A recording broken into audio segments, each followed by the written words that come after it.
ఈరోజు మన ఎంప్లాయ్మెంట్ సిరీస్లో మనతో పాటు అయితే సెవరేషన్ అయితే ఉన్నాడు. సో అన్నని అడిగి ఒకసారి మాట్లాడదాం. Hi bro.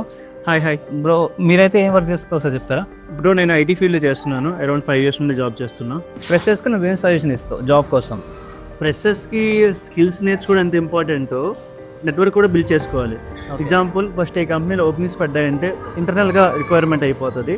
దాని తర్వాత రిఫరల్ బేస్ వెళ్తుంది. మన ఇంట్రోవర్ట్ కాకుండా కొంచెం ఎక్స్ట్రావర్ట్ అవ్వాలి. ఫస్ట్ ఓకే, ఎక్స్ట్రావర్ట్ అయ్యి మన సీనియర్స్కి అడగాలి, ఓకే నాకు ఈ ఫీల్డ్ మీద జాబ్స్ ఉన్నాయి, సో నాకు కావాలంటే పక్క జాబ్ వస్తుంది. దాని తర్వాత మన నౌకరీ కూడా ఎవ్రీడే అప్డేట్ చేస్తూ ఉండాలి. మార్నింగ్ ఒకసారి, ఈవినింగ్ ఒకసారి అప్డేట్ చేస్తే మన టాప్ ప్రయారిటీలో ఉంటుంది. లింక్డ్ఇన్లో కూడా మనం బీటెక్ థర్డ్ ఇయర్ నుండి లేదంటే ఎప్పుడు పాస్ అవుట్ అవుతాం అప్పటి నుండే మనం లింక్డ్ఇన్ మీద ప్రొఫైల్ క్రియేట్ చేస్తే పక్క మనకు ఆపర్చునిటీస్ వస్తాయి. ఒకప్పుడులాగా బెంచ్ సిస్టమ్ అనేది మాత్రం పోయింది.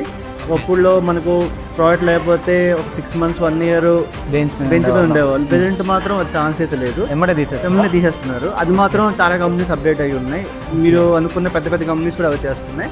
సో ఇప్పటికప్పుడు జాబ్ ఉందని కూడా కాదు, నెక్స్ట్ ప్రాజెక్ట్స్ కూడా ఏముంటే మనమే చూసుకోవాలి. ఇది మాత్రం సజెషన్ చూసుకోండి. ఒకప్పుడులాగా ఒక జాబ్ వస్తుంది గవర్నమెంట్ జాబ్ అని అంటే ఏమిటి లేదు.